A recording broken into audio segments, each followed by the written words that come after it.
I might make this a vlog because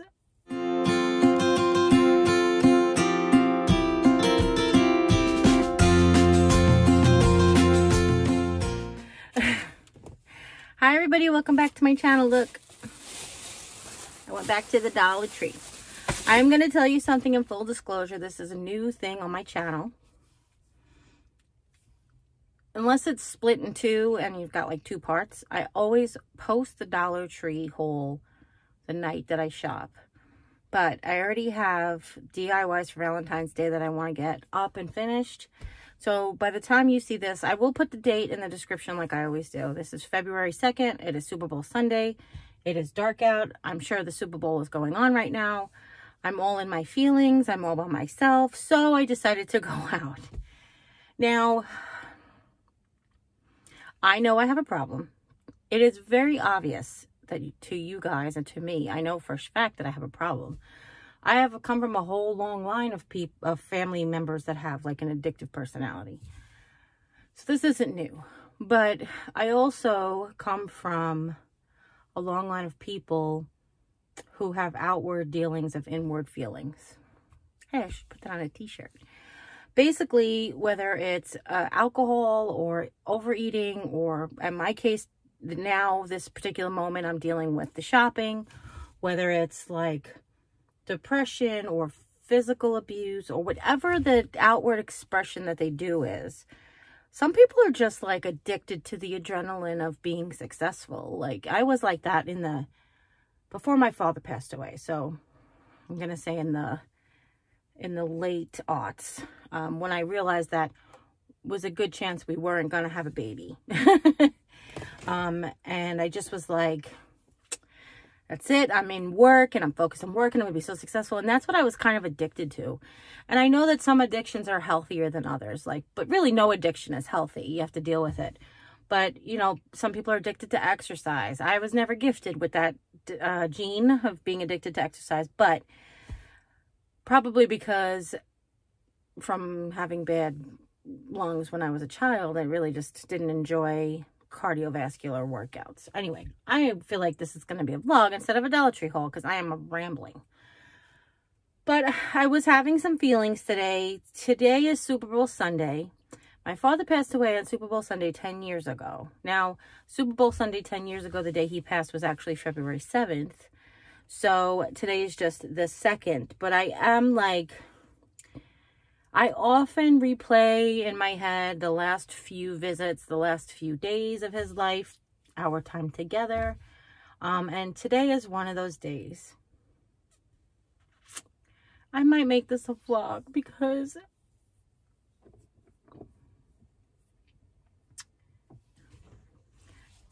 I have to tell you, I don't often get sad. And I'm sure that this new hormones in me is really helpful.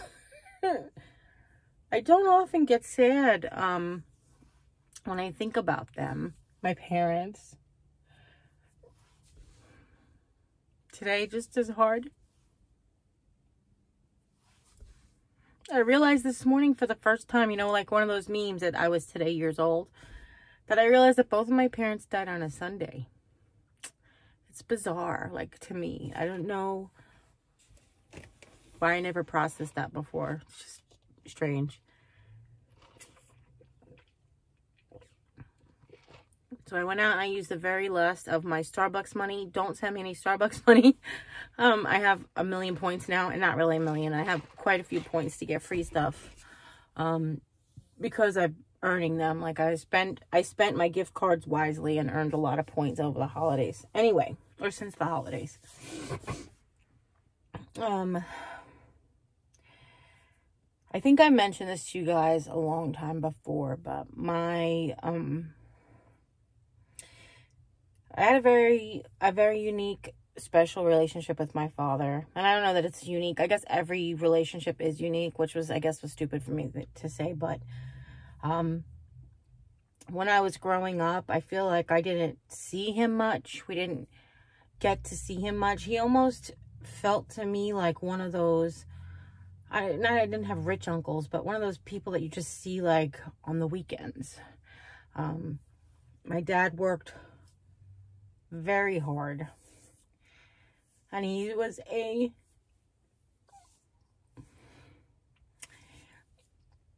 very imposing looking fellow that when you're little, like a lot of my friends were afraid because he was so imposing, but he was such a sweetheart. But when I was little, I felt that way too. He used to take us, like, I almost feel like my mother used to make him take us. And if my sisters are watching, they'll confirm it. He used to take us, like, crabbing. He'd never take us fishing. But he would take us crabbing. And he would get, like, a box of donuts. And we would just sit out on the pier and wait for the crabs to bite in the traps and learn how to throw crab traps out and how to handle the crabs when we caught them. And I used to love eating crabs when I was younger. Now it was like too much work. I can't. But I think I'm crabbed out. That's what I tell my family. I'm crabbed out. I'm seafooded out. I could go for some right now because it's been like 15 years since I had some. Anyway.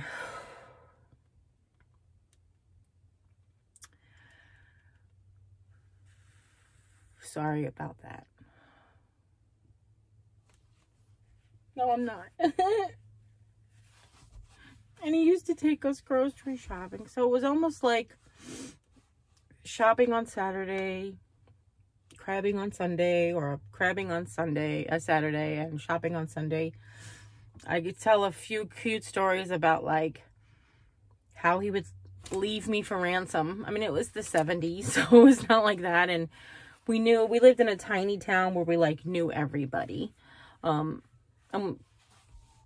What he would, this was before the days of credit cards and even checks. My dad didn't even write checks to the grocery store, but he just always paid in cash. And if he would have come up short and he knew he had money at home, which was, again, something I tell my sisters who would agree with me, that most likely he thought he had like $200 in his wallet. My mom helped herself to like 20 or 50, and then he was $20 or $50 short or something. So he had to run home and get money or whatever. So he would leave you at the grocery store with all the groceries and wait for the, him run home. We lived, I think, all of 3 minutes car ride, including him getting out to the car. It was probably a 60-second car ride. But, getting in and out of the car is probably like a total of 10 minutes he would leave you. It's not even like a big deal, but we got to spend those times together, or we would garden in the yard, or, but it was, you just really saw him on the weekends. He came home every day and either finished making dinner, and I'm talking about when I was really young, because I'll tell you about when I was older, but he'd either like finish making dinner that my mother started, or he would whip something up that was going to be like a 30-minute meal.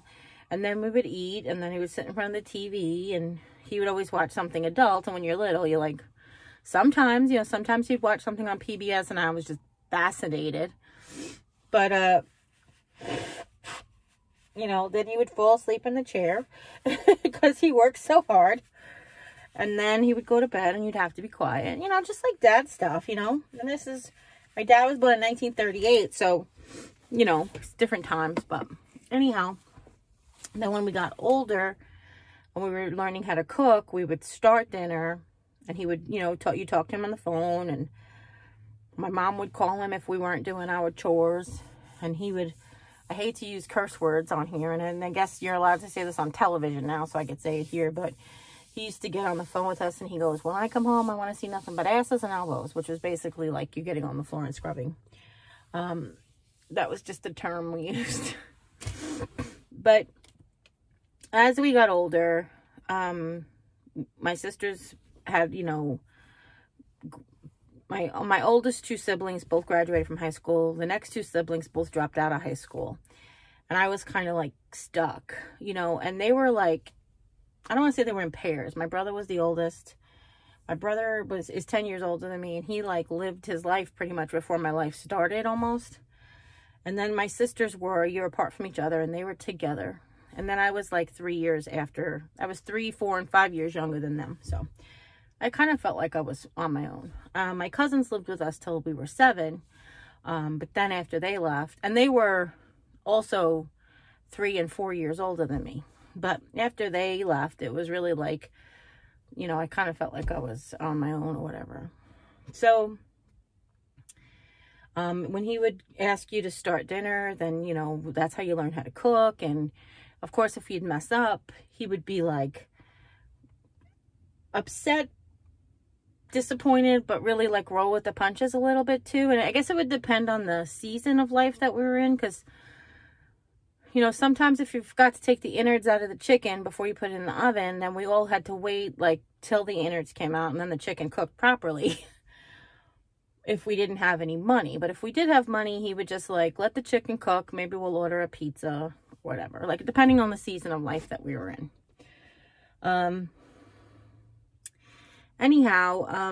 But as he got older, after my mom passed away, we became like a team.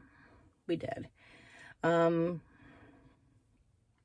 He worked, I worked, he worked, and he was into forced retirement in 1998. And then that's when I went to work more. I was working at a nursery school. I've told you guys about the nursery school. And I was selling Tupperware. And then I had to get another job that was like on the weekends. And I was also babysitting. So it's the time I say I had 4 jobs at one time. My brother was in high school. He was in a Catholic high school that we had to pay for, and then there was a grant, but, you know, we were trying to figure out money, like, how are we going to do all this? How are we going to pay for this? My father had a little savings, that he was he was only just 60. So it was about, not even 60. It was April, and he would turn 60 in September. So it was about 18 months before he was eligible for Social Security, or 2.5 years. He was eligible for Social Security in September of 2000. So it was 2.5 years. No, a year and a half. Right, a year and a half. I don't know what I'm saying. I'm sorry. 60 to 60. Oh, I'm so confused. In 1998. Yeah, there's nothing to be confused about. That was 1998. It was 2.5 years. Sorry. So it was like we were trying to figure out how we were going to survive those few years or whatever with his savings, with Rob at school, and then with whatever I was earning. So I worked really hard, gave him just about everything that I had other than what I actually needed. We did everything as a family. Like when my nephews were born, we gave gifts as a family, like whatever it was. So it was a rough patch. We got through it. I met Jim in the interim of that patch. Yeah, my father turned 62 just after I got married. He was eligible for Social Security. And then my uncle, who lived out in Suffolk County, was thinking about selling his house. And I loved his house. He was kind of in the middle of, you know, it was kind of like country feeling out where he lived in Rocky Point. And I loved his house. And I said, and it had like a little apartment in it. And I was thinking like Jim's mom would love like attached apartment or whatever. It would be great. And so I said to him, I'm like, and he used to own property in like Tennessee, and he did like rent to own situations with people. Like he would buy the property for like the investment, and then he would like do a rent to own system with them. So I was like, I really didn't have like a ton of money saved, or I couldn't imagine saving a ton of money in the interim because my father had just started receiving Social Security. So we were just getting back on our financial feet. But Jim was working at the time, so it made it a little easier. And I had just gotten a promotion, which made it a little easier. So I said to him, I'm like, would you think about doing like a rent to own with us? Because I would love to buy your house. And he was like, well, you know, I kind of need the capital or whatever. And I was like, well, what is it worth? And we talked about a little bit about it. And after he left, my dad turned to me and he's like, why'd you say that to Uncle Louie? And I was like, what do you mean? He goes, you're not going to leave me, right? And I was like, oh, my literal heart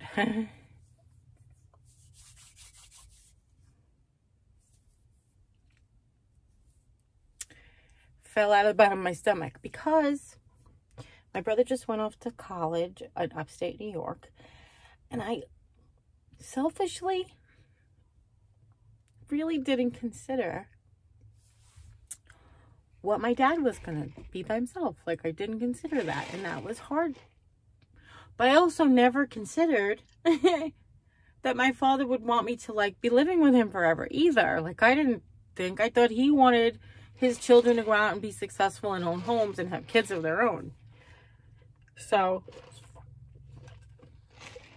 sorry. Real life here, folks. So anyway, from then on, we developed a very different father-daughter relationship. I felt like we were friends. We were, you know, he was my confidant. There were times when Jim had gone away a couple of times. He either, like, came to live with his mom between jobs, or not live with her, but just visit her. And then the time he went to Yellowstone, and, you know, just Pop was always there. And he was, you know, when we got married, he went above and beyond, and he had health crises and health scares, and we were there, and we did everything together and watched all the same TV shows, and Don't You Dare Watch That Without Me. So it was a great relationship, and I grew into a great relationship, and I miss him.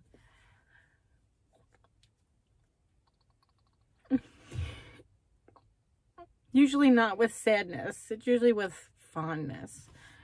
But I miss him every day. I mean, to be honest with you, I can heat a frying pan and not think of my dad. You know, it's weird to say that, but can't wash the dishes. My goodness, the water here is so hot every time I turn it on. I'm like, my father would love the hot water here, like the pressure on the heat. But anyhow, so in my feelings, I went to the Dollar Tree. So since this video is going to become a vlog, oh no, let me turn the car back on. Since this video is going to become a vlog, I'm gonna go ahead and say goodbye, and then ding, and then I'm going to start up a new video for the Dollar Tree haul. Thank you all for listening to me, and thank you for appreciating my pop, because I appreciate him too. And as always, you guys take care. God bless. We'll see you next time.